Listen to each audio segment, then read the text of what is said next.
My name is Marcus, and I'm an alcoholic. I know what you're thinking. This is just another sob story about some loser whose life went off the rails after he found the bottle, right? Well, it's not exactly that simple. Bill, my sponsor at Alcoholics Anonymous, suggested that should I ever hope to get clean, I'd have to face my demons, once and for all. While he has no reason to suspect that my demons are far more literal than the average addict, I think he's right, nonetheless. This is my fourth or fifth time trying to kick the habit. Can't say for sure as so much of my personal history is somewhat cluttered, or otherwise hidden beneath the dregs at the bottom of one bottle or another. At one point, I even branched out into other methods of tucking away reality behind the veil. But the overdose that almost punched my ticket was enough to convince me to stick to more of an ingested form of inebriation. Yes, booze isn't exactly risk-free and all, but it takes a bit more work to drink too much of that, while it only took one needle to lead me right to the threshold of death's door. Excuses, right? Yeah, we addicts are full of those, always something to defend our actions, whether reasonable or not. This isn't about defending my years of intoxication, but the things I wish to drown away in the first place, a confession of my sins, so to speak. I was 14 when it happened, as me and my fellow Boy Scout spent the weekend out in the wilderness miles from my home. It was Liam who talked us into joining up that summer, and while I was a little apprehensive at first, as I'd never been much of an outdoorsy type, John, Malcolm, and Ian were on board as soon as it was suggested. They were basically my only friends, so I wasn't about to be the odd man out, but I'd much rather be at home with my PlayStation 2 and Xbox than tossing and turning in a sleeping bag for a few days. Not only that, but I felt like we were getting a little too old for such things. Once we were out there, though, I ended up having a lot more fun than I had anticipated. Gilroy, the scout leader, was in his early 20s, so he wasn't too uptight or anything, just sort of laid back.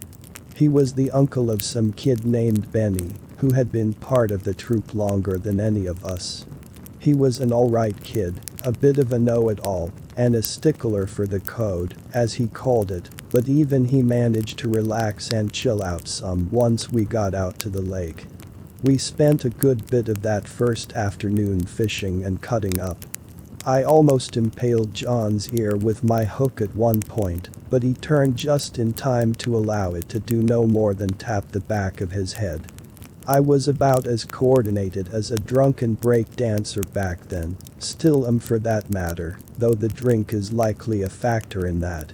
John looked shocked at first as we both just stared at one another when my line finally dropped limp to the grass, but we were cracking up within seconds.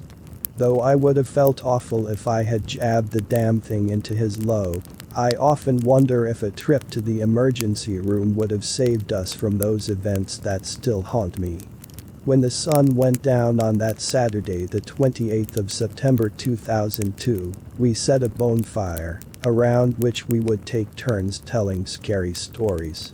Whether this was simply something of a tradition, to gather around the controlled blaze and let our imaginations fly, or we just wanted to inspire each other to have a little extra trouble sleeping that night, with urban legends and folklore keeping our eyes wide and alert, I couldn't say. Whatever the case, I was a little excited about this, as I had always been the creative child, while my older brother had a more intellectual and logical mind.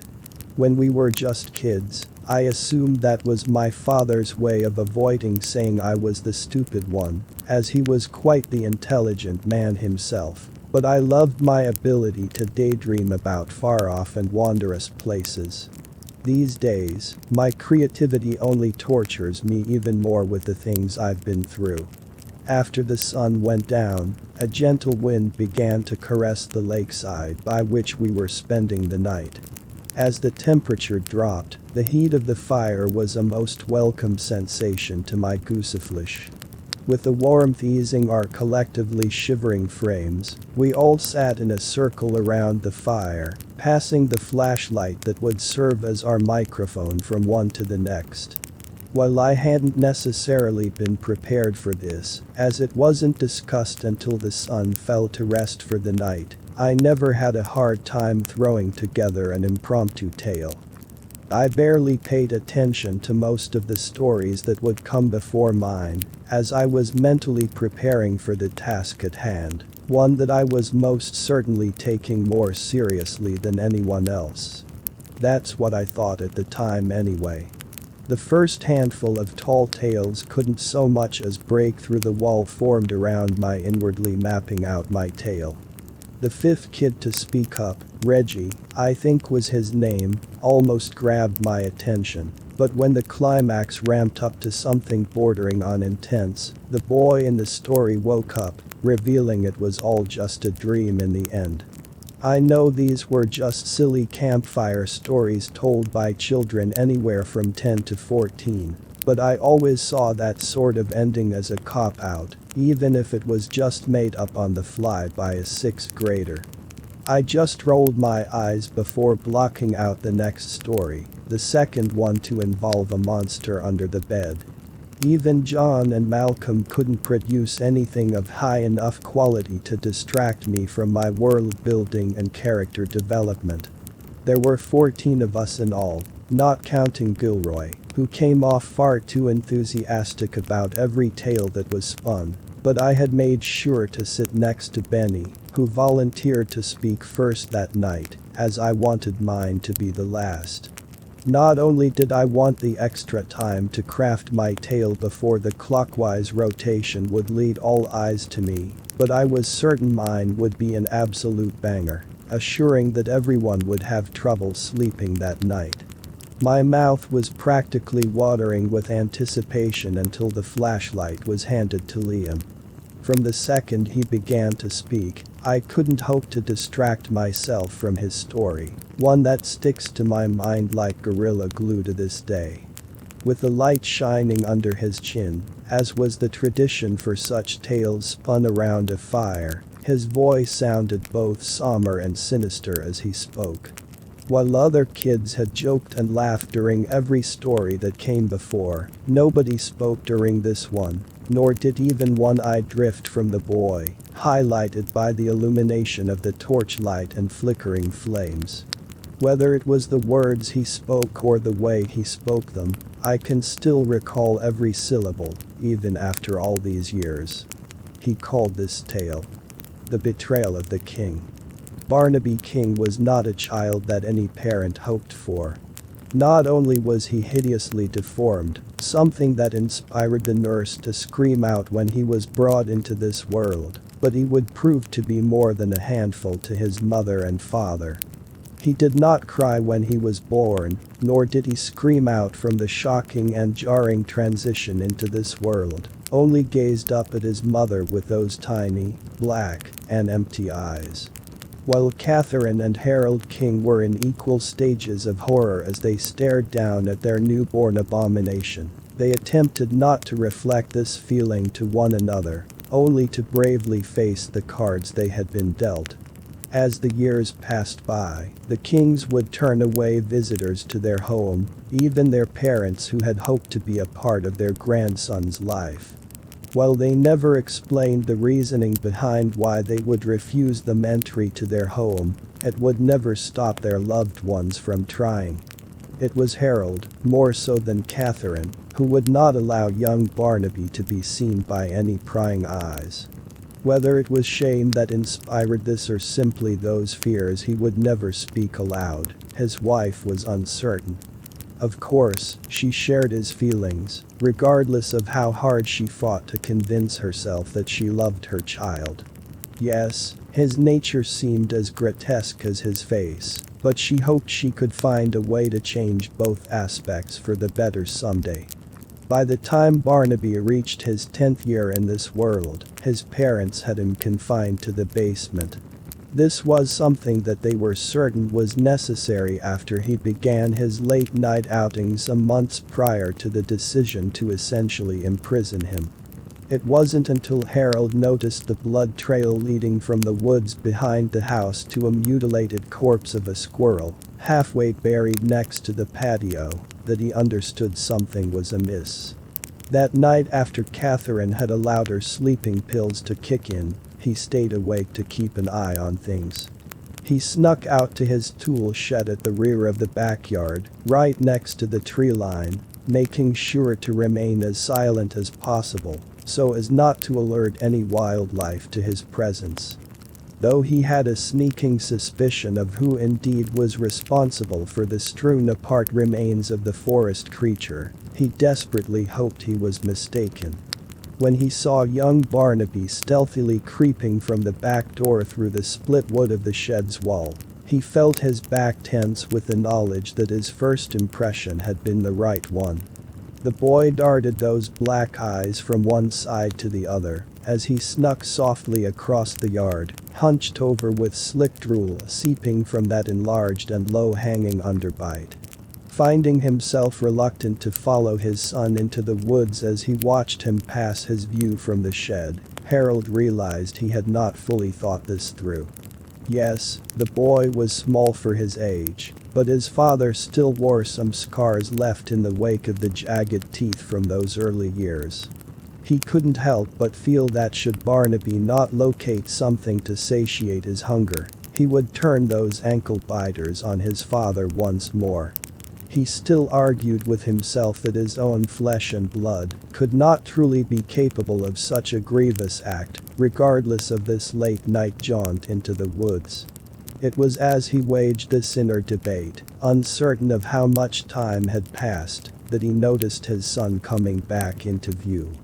The rabbit he held between the elongated fingers of his left hand was wriggling and squealing, but the child paid its moans no mind.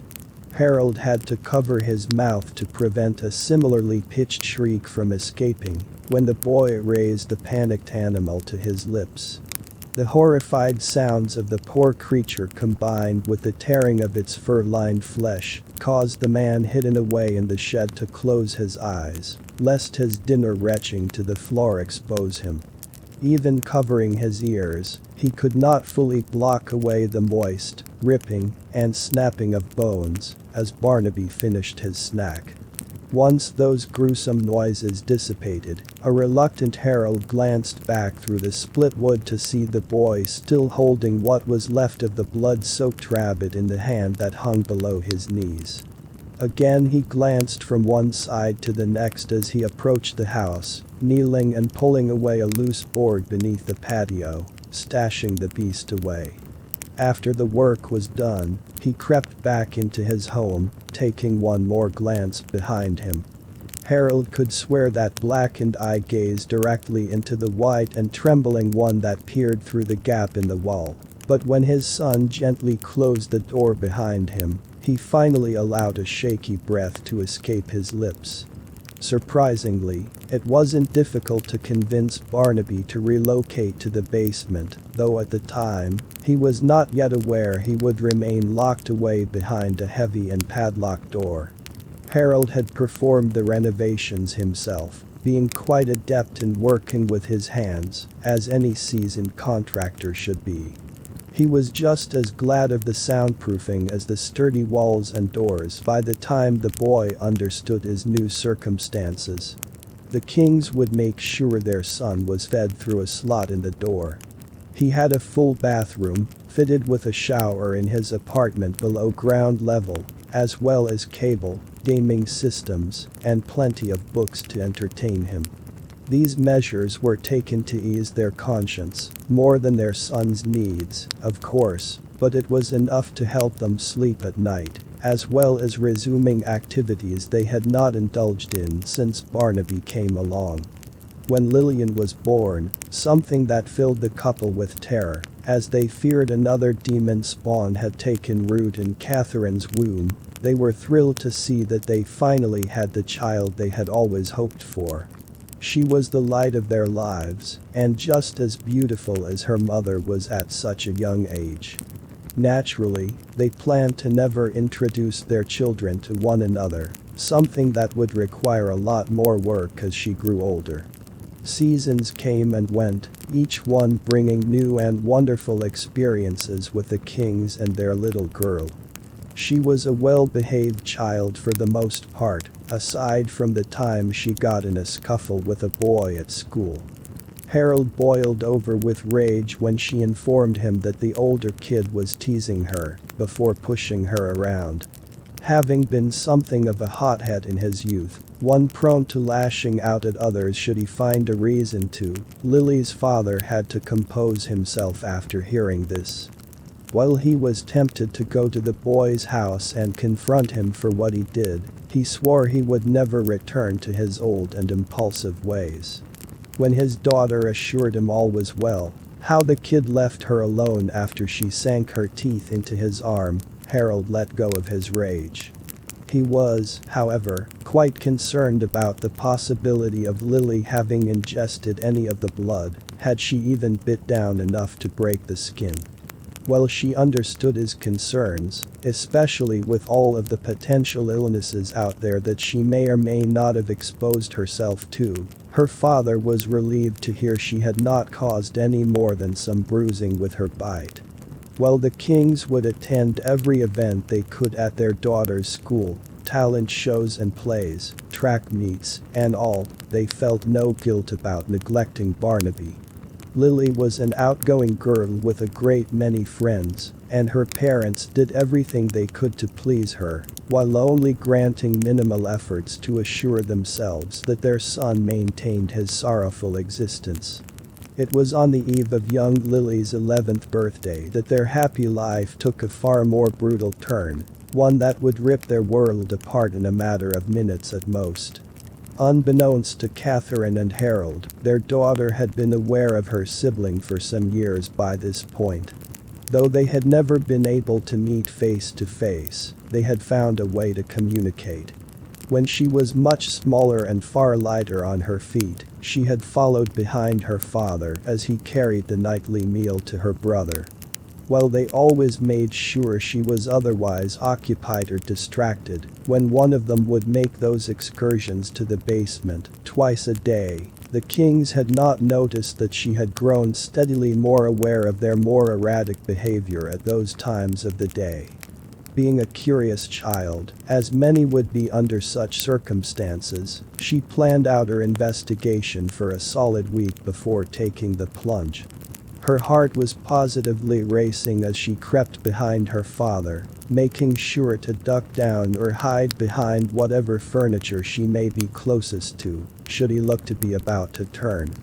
Though tracking her target through the quite large house ended when he reached the door to the basement, as he locked it behind him, she knew now what her next steps would be. Harold kept the keys to the entrance to the stairway that led to the apartment below hanging with those others from the loop of his belt. She would have to work more stealthily than ever to retrieve this while her parents slept, but she was certain she could pull it off. When her loving guardians tucked her in that night, she would not allow sleep to take her. While it wasn't easy to keep herself awake, especially given the fact she had to resist the urge to play or otherwise occupy her mind in the darkness of her bedroom, she managed to battle away slumber. It was around 2 in the morning that she made her move, creaking open the door to her room before approaching the one occupied by her folks. Though she was fully prepared with an excuse, one involving nightmares that sprung her eyes back open, leading her to seek refuge in her parents' bed, she was still increasingly nervous as she entered their room. She moved swiftly and silently as she clutched her hand around the keys, sitting on the nightstand, squeezing them tightly to not allow a potential jingle to alert her father to her subterfuge.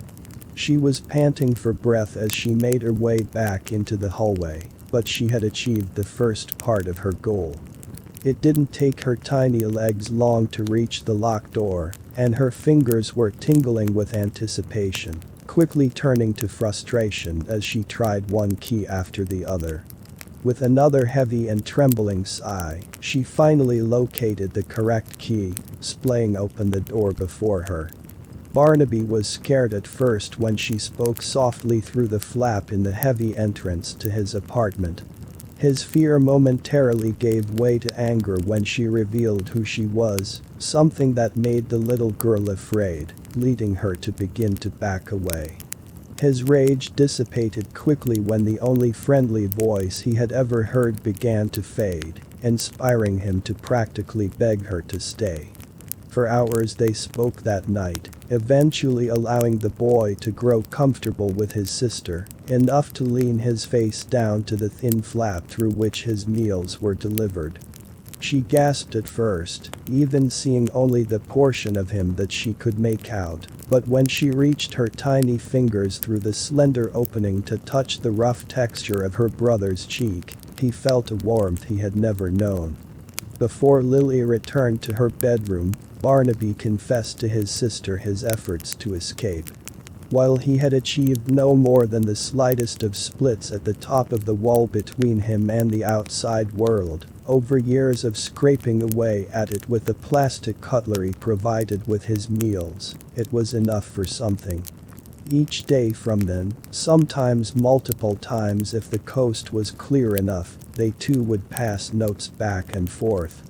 Though Lily would occasionally make late-night stealth missions to converse with her brother, she could not risk overdoing it, as her father could be quite perceptive at times. Still, while she had all in life for which a girl could ask, she finally had that one thing that money could not buy. An older brother. After 3 years of such meager forms of communication, Lily swore to her brother that she would set him free. Being that she had only heard his version of the things that left him hidden away from the world, she saw him as the victim in this, while her beloved parents were somewhat nefarious in so many ways that she never could have predicted. While the keychain she would sneak away with in the wee hours of the morning did not include those that would unlatch the numerous locks Barnaby was imprisoned behind, it would take weeks for her to uncover where the ones she needed were hidden. It was on a school day in midweek when she would ultimately track them down, having convinced her loving guardians she was in no fit state to leave the house. Given that she had never shown the slightest signs of irresponsibility to her mother and father, they did not question her motivations, though neither of them could stay home with her that day, as they had their own responsibilities to attend to. She assured them she would not need a babysitter, something that took some effort to persuade them on, but she could be quite the talented actress when she wanted something badly enough. Having shadowed her father for those weeks leading up to the planned jailbreak, she saw that he would always return to his study after dropping off the daily meals to his son. Though he would close the door behind him, she still managed to take a peek through the keyhole. It was then that she was able to see him inspecting the contents of a drawer on the left side of his desk. He only took a glance before closing and locking it, but she assumed it was a ritual of sorts, to ensure the keys to his son's prison remained untouched. Though Harold had his keychain looped to his belt as he reluctantly headed to work that morning, Lily saw no reason to leave things as she found them this time. It would be very clear what had transpired when he would return that evening, that his prisoner had been freed. The crowbar she found amongst the other tools in the garage made quick work of the drawer, even with the desk being seemingly made of quality materials. When she looked upon the only contents, the ring of keys she had hoped to find there, Lily wasted no time and sprinting to the basement, using the crowbar once more to spring open the door at the top of the stairs. Though it took some time to decipher which key went to which lock, that only made her smile that much more genuine when she truly looked upon her brother, face to face, for the first time. Yes, those small, blackened eyes and low-hanging jaw, lined with needle-thin teeth, unsettled her somewhat, even with the teasing glances through the slot in the bottom of the door. The small, upturned nose and pointed ears, with scraggly long ginger hair hanging beside them, were equally as jarring, but his expression, if that's what she could call it, only held love behind it. They embraced one another, each leaking tears upon their siblings' shoulders. Barnaby had never known the sensation, to truly feel wanted and adored. All he was familiar with was contempt and hatred for having the nerve to be brought into this world, but Lily only saw her brother in those glossy eyes, not the monster their father knew him to be.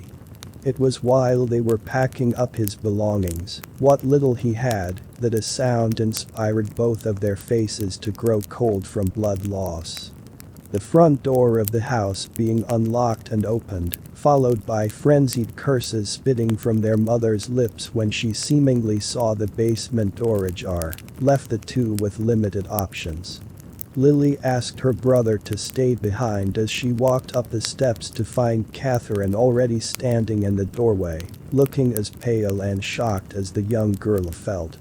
Barnaby heard his sister as she attempted to convince their mother to grant the boy freedom. Something she seemed unwilling to hear. He tried to cover his ears to block out the argument between mother and daughter as it grew more frenzied, but it was of little use. Finally, hopeful that he could somehow aid in this debate, he slowly paced up the steps for the first time in years. He walked through the doorway to see his mother on the phone, seemingly demanding that her husband returns to his home immediately. She screamed so loudly when she turned to see her son that Barnaby thought her hair may just turn white from the shock. As it was his father who would bring him his meals, he had not so much as heard Catherine's voice in so long, let alone seen her face, but he could easily recognize that expression of hatred and disgust she gave him. Be it from the trembling of his extremities, or just the shame of those old familiar looks the sight of him would bring, he was only vaguely aware of what happened next. At first, anyway. As he and the woman who birthed him stared at one another. Each in their own initial stages of anguish, their shared expressions turned to horror when little Lillian leaped on her mother, sinking her teeth into the meaty tissue of her throat. As the blood practically gushed against the walls, Barnaby fell to his knees, barely able to wrap his mind around what he was witnessing. When his sister pulled her head back, tearing away the grizzled and sticky fibers, her mother just glared at her in shock as she fell to the floor. "What did you do?" Barnaby asked, shaking his head from side to side. "It was the only way, my love," she replied, wiping her mouth with the back of her arm, smearing her mother's lifeblood across her cheek in the process. She still looked upon her brother with loving affection, even as her face began to contort as her body grew. "I'll show you how to do it if you want," she said as her appearance finalized its transition, leaving her a carbon copy of the woman who lay dead on the floor. "You don't have to lie like that. Not if you don't want to." She lay her hand on the mutated face of her brother, allowing him to convince himself for a moment that his mother had finally accepted him. Though she had already dragged the body down to the basement when their father arrived back home, she had not a chance to clean away the shimmering crimson puddle left in its wake, nor the drag marks that led to the door. Harold demanded to know what had happened, terrified that Barnaby had gotten loose and devoured his darling baby girl. Lily disposed of him just as quickly as she had his wife. This time luring him into an embrace with her stolen tongue, digging her teeth into his throat when his guard was down. Her brother had not witnessed this one, as he lingered in the basement with the remains of his mother. Something he had not the slightest desire to be trapped beside. Regardless of his sister's insistence, he hid away while she dealt with Daddy. When she walked back down the stairs, This time wearing Harold's face, she dropped his body beside his wife before she knelt beside the only family she cared about. "They lied to us," she said, again caressing his face with her sticky and stained hand. "They would have never let you loose. It had to be done." Barnaby did not speak, only gazed with his tiny, black eyes as wide as they were capable of growing. After Lily dipped her hand into the pool of blood surrounding her mother, she held it to her brother's face. "It's easy," she said, pulling his recoiling head back to face her. "I learned it long ago. What we can do. I know you can do it too." As she pressed her other hand on the low-hanging jaw, she poured the blood cupped in her palm. When Barnaby attempted to turn away and spit out the foul-tasting fluid, she slapped his mouth back shut, holding it in place until he swallowed. It took some hours, as well as a lot of convincing from his sister. Some debating, retching, and even arguing, but by the time night fell, the boy stood his mother's image, while Lily maintained her father's form. "Anyone you drink, you can become them," she said, mimicking Harold's voice. "That's what I've found anyway. Never tried an animal, but it might work too." Barnaby nodded, only replying to her when expected. Though she had lied to her father about breaking the skin of the older boy who bullied her when she was younger, she was well aware of what his concerns truly were at the time. When she gazed into the bathroom mirror, after fleeing from the child as he attempted to stop the flow of blood, she saw not herself, but the boy she left leaking fluids upon the grass. She never understood why Harold King had turned his back on what she believed him to be. The exact thing she and her brother were, but it was his neglect of their God-given gifts that fueled the hatred she grew towards him. Had he allowed his children to learn what they were capable of at an earlier age, her brother need never have been locked away from the world, as he could have taken any face he chose, rather than being led to believe he was a monster this whole time. Though Barnaby had despised his parents for as long as he could remember, he never wanted this. He was ashamed of these baser instincts that led him to feed on the wildlife behind their home when he was far too young to understand why. Admittedly, he could have never predicted this, but he would not continue to be a part of it. That much he swore to himself. Some hours after the two had laid down to rest, Lily back in her bedroom, having returned to her smaller proportions, and Barnaby still wearing his mother's face, he crept out into the night, not unlike how he had in his younger years. He would not seek out anything to fulfill those once forgotten urges, nor would he return to the house in which he had been imprisoned. While he did love his sister, he could not stay with her. Not after witnessing what she was capable of. The young girl was heartbroken when she awoke the following morning to find no trace of her beloved brother. Her temper raged, inspiring her to beat holes in the walls and tip and break the furniture her parents had worked hard to accumulate. As time went on, she grew bitter and resentful of the one she had set free. The one she had killed for. She swore she would track him down someday and make him pay for leaving her alone. Something she was now so close to, she could practically smell his fear. Every eye around the campfire was glued to Liam as he finished his tale, as he cut his gaze from one of us to the next. With the madness and fury behind his reddening stare, I finally understood that this was not simply some story he made up for the sake of scaring his fellow scouts, but that Lillian King herself sat before us, hidden away behind the boy I called a friend. I couldn't help but wonder, as he continued to drift his widened eyes from one of us to the next, if this was the same kid I had known for a few years now, or if Lillian had only recently claimed his image for herself. That inner debate was the least of my concerns at the time. However, as the rage behind his glare seemed to be shining through so much more intensely as he blinked between us. Even Gilroy. The one who was supposed to be the responsible adult, taking care of us kids, was just staring on with his lower lip quivering. I wanted to call out to him and demand that he take control of this situation, but as I attempted to form words, I could barely manage to do so much as squeak. "I know you're here, Barnaby," Liam said, effectively snapping my attention away from the dumbfounded scout leader. "I can smell you. Just show yourself and nobody else needs to get hurt." "What the hell, Liam?" Ian said, getting to his feet. "You freaked us all out, okay, you don't gotta keep up the act." "Yeah," John added, "it was a cool story and all, but..." "Shut up," Liam barked, staring knives at those I thought to be his friends. "I know that neither of you is him, but I swear I will gut you both if he doesn't man up and face what's coming to him." With that, while my eyes darted from the boy I thought I knew to the two whose expressions quickly transitioned from agitated to stunned, the scuffling of feet broke me from attempting to wrap my mind around everything.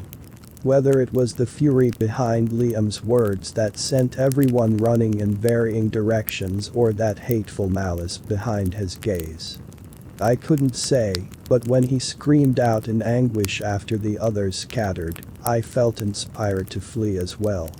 As I broke through the tree line, paying little attention to which direction anyone else was headed, I heard the furious yell coming from behind.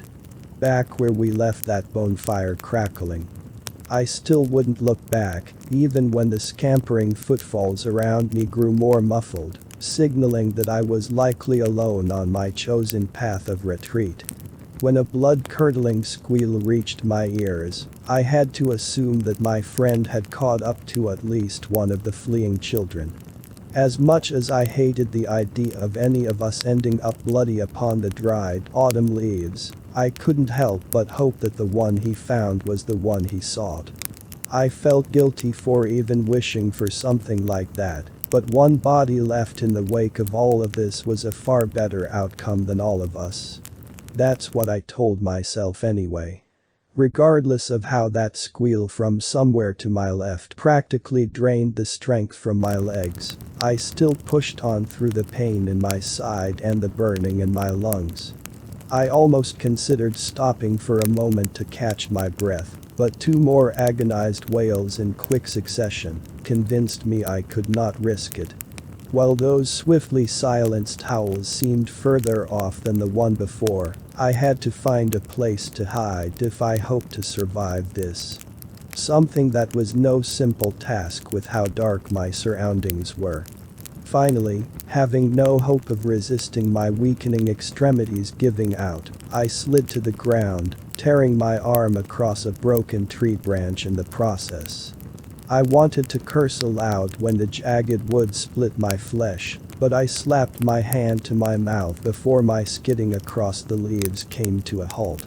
As I lay there, gripping one hand around my leaking wound and the other over my mouth, biting down to keep from screaming out from the pain and fear, I could make out another sound over that of my quickly paced heartbeat. The feet crunching across the dried leaves belonged to more than one person, but I couldn't tell if they ran side by side or if one was chasing the other. With them drawing closer by the second, I could only hope they would not make out the sounds of my burying myself beneath the leaves, over their own likely erratic pulse and steps. They were close enough to touch moments later, each of the 4 feet stopping only a yard or so from where I lay, attempting to keep my shivering from exposing me. Even with the darkness around me, the moon shining from above illuminated my surroundings enough to make out the shoes as I peered through my poorly constructed cocoon, but I could only hope it wasn't bright enough for them to see me. While the two heaved, seemingly attempting to collect their breath, I was far too scared to risk revealing myself, even if they were likely just as innocent as I was in all of this. "I think he got Reggie," one of them said, still gasping between words. "John too," the other replied, sounding equally as winded. I clenched my jaw, feeling a spike run through my chest when they mentioned John. But I hope that they may simply be mistaken given the circumstances. With how exhausted the two sounded, I couldn't pinpoint the voices, though they were both familiar. Either way, that wasn't enough for me to know if I could trust them. I had spoken to all of the guys at one point or another, but my friends were the only ones I had any interest in spending time with. I was never exactly a social butterfly, even before all of this, but I couldn't reveal myself until I knew for sure if these two were friends or just some of the other guys who may be quick to toss me to the wolves to make a break for it, if it came down to that. I told you Liam had been acting funny, the more familiar sounding voice spoke, now that the wheezing had calmed. So what? Malcolm said in that annoyed tone he would get when feeling argumentative. You trying to claim you knew this shit was coming? Dude, I'm just saying I knew something was off with him. Ain't no way anyone coulda called this. I let out a shaky and relieved breath when I realized the other voice belonged to Ian. Suddenly feeling almost desperate to share the company of friends, I grew more aware of how ridiculous I had been acting. I almost wished I could just slink away unnoticed, to show up on foot, claiming that I couldn't believe I found them. That would likely have been far less embarrassing than the way things went. Don't freak out, guys, I said, pushing a hand through my blanket of leaves like a newly reincarnated member of the undead, breaking free of its coffin. What the? Both voices said, combined with a few more colorful words. It's okay, I said, finally sitting up straight before pushing up from the ground. It's me, I chuckled, feeling my face flush. Holy. You scared the shit out of me, Ian said, holding a hand out to help me up. Keeping my voice low, I explained to them somewhat of my motivations behind smuggling myself away beneath the leaves.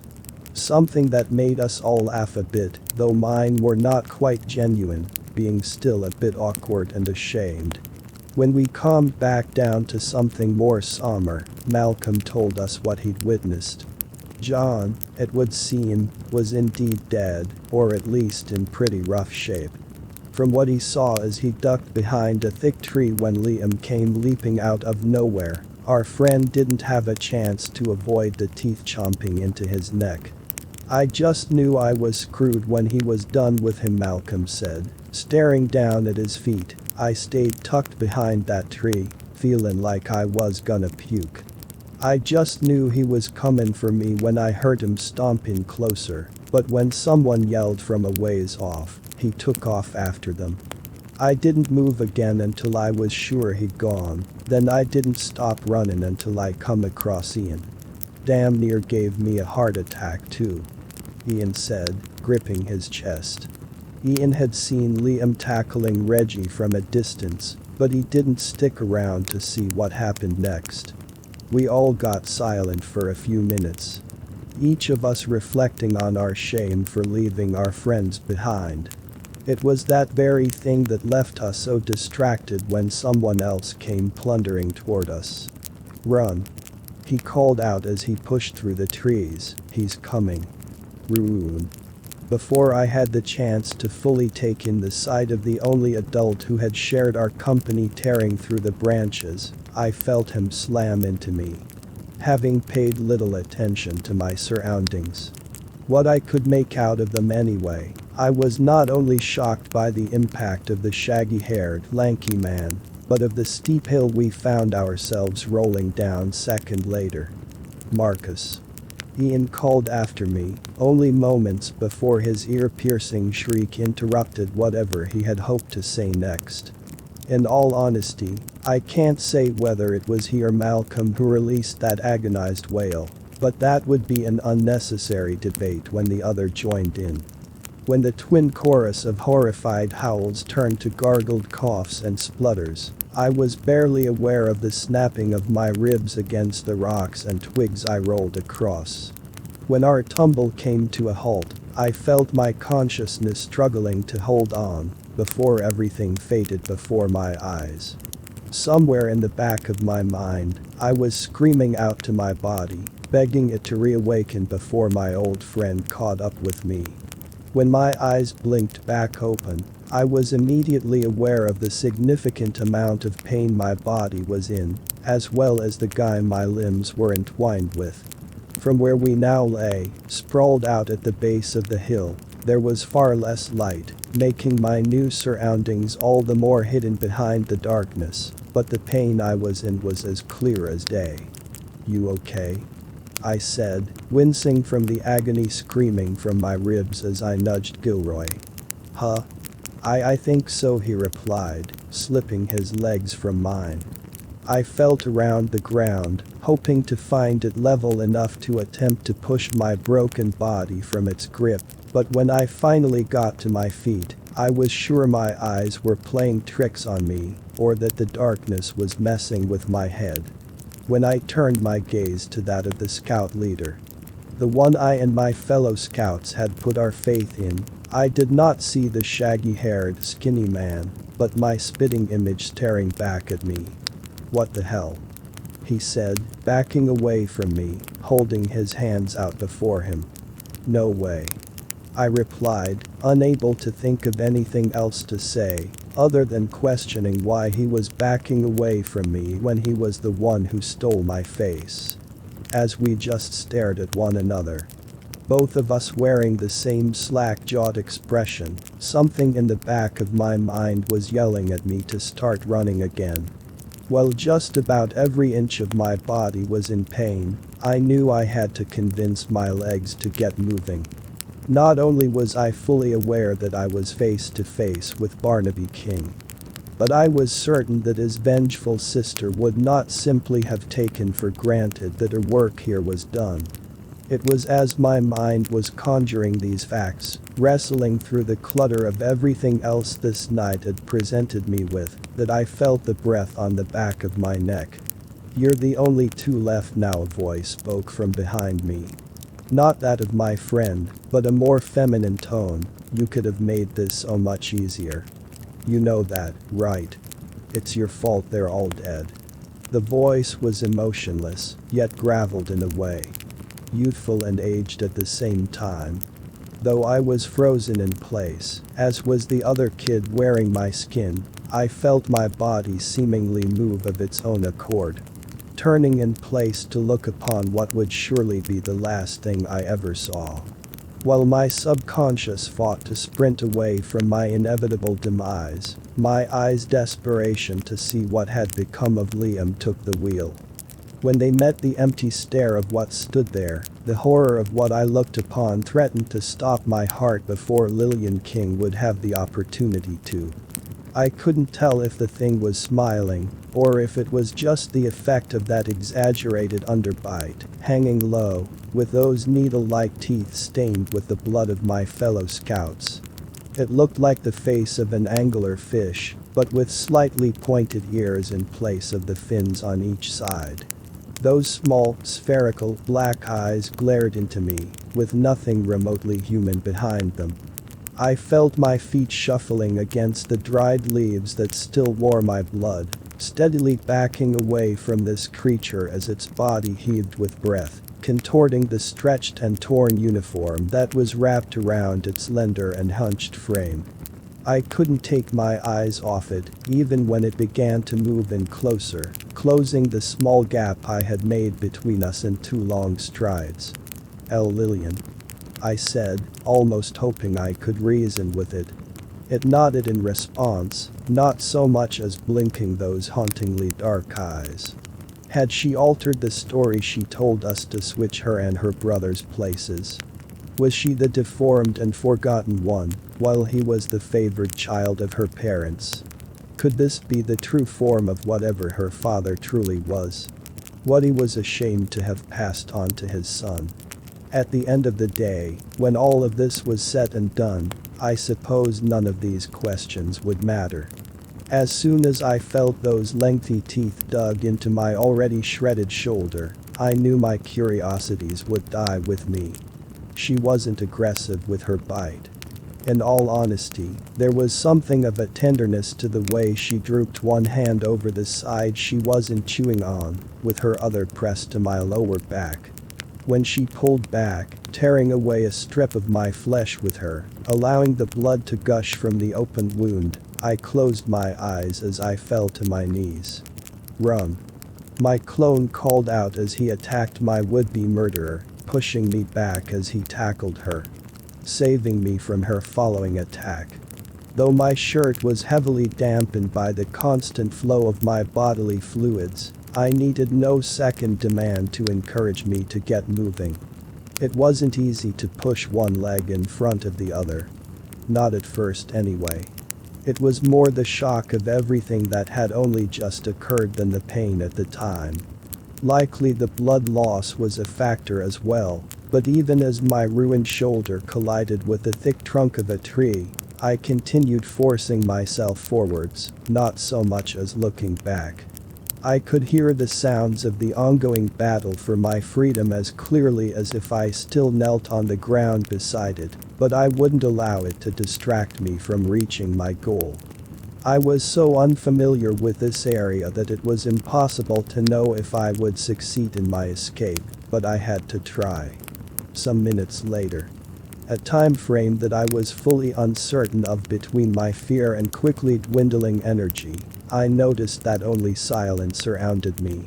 No longer did I hear the beastly siblings tearing into one another, nor could I make out even the smallest of forest critters nearby.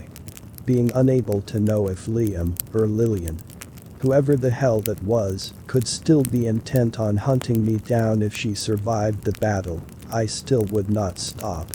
When I finally became aware of a new sound, that of engines humming and wheels rolling across the tarmac, the sight of headlights ahead allowed me to think I may just see the other side of this after all.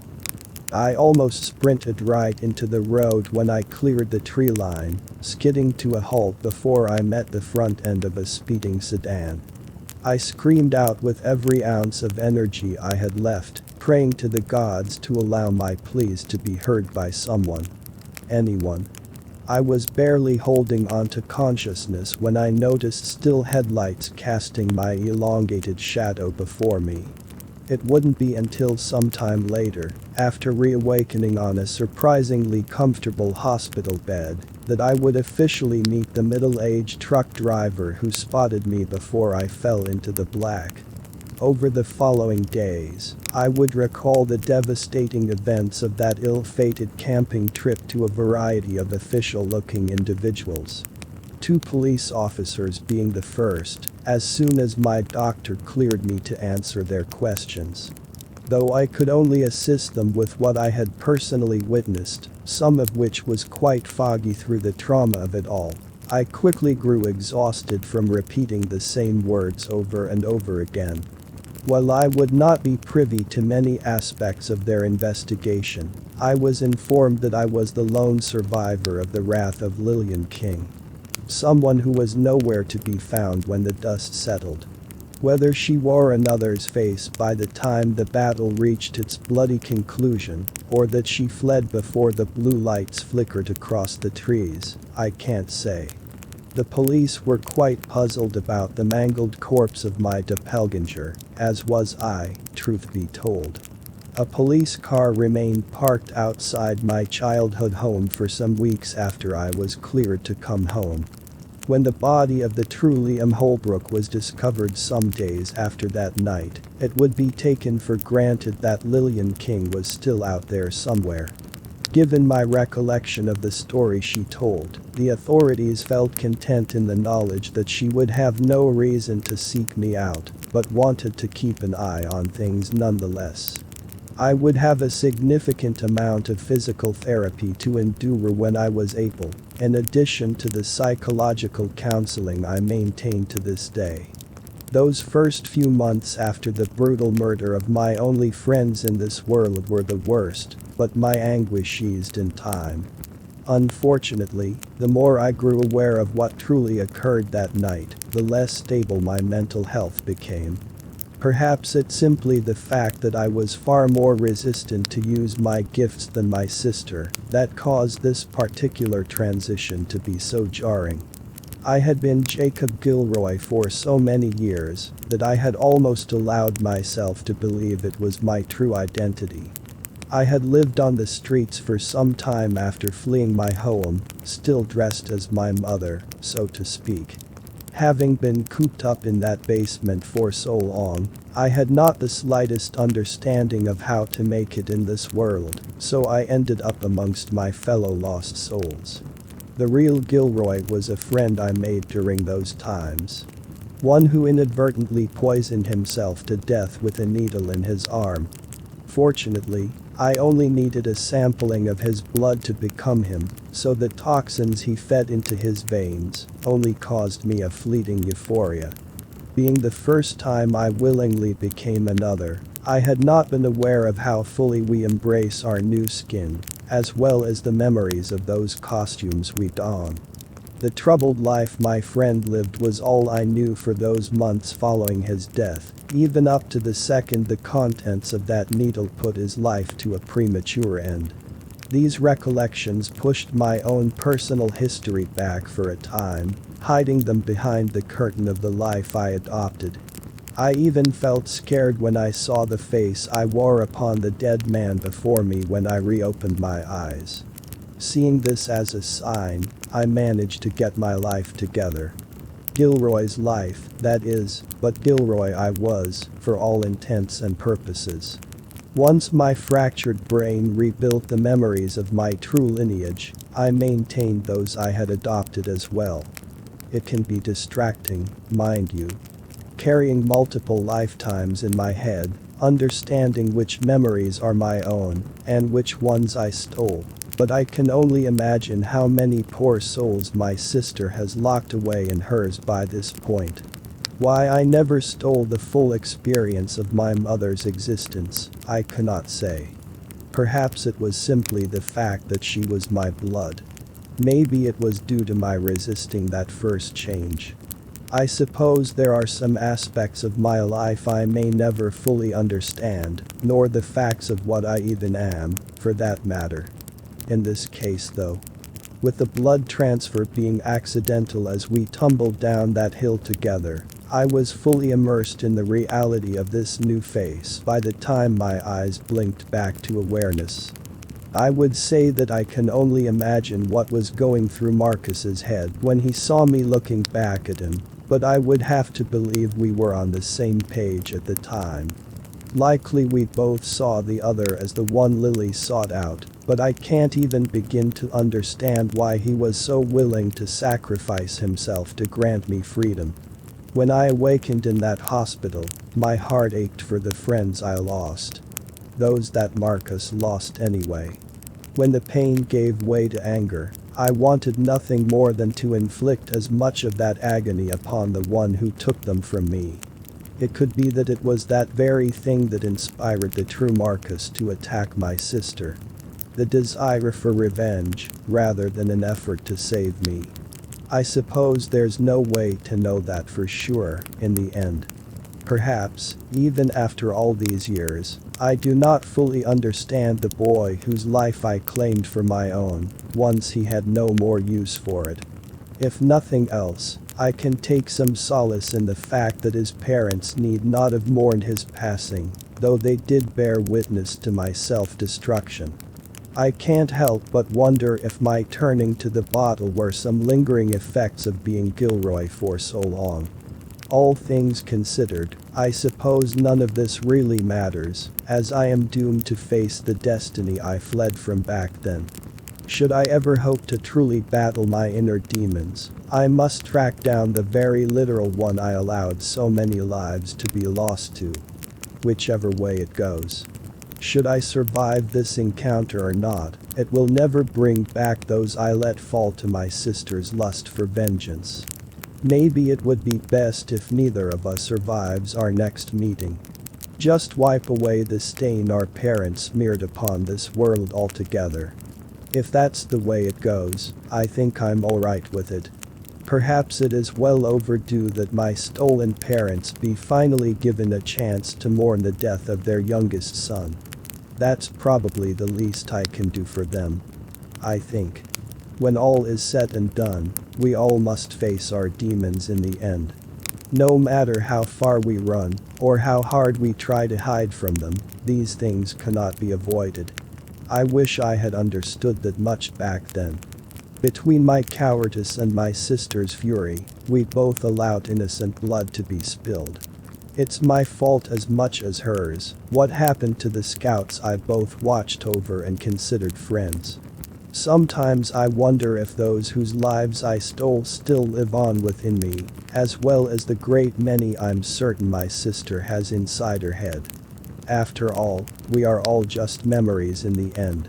Nothing more than tales to be told around the campfire.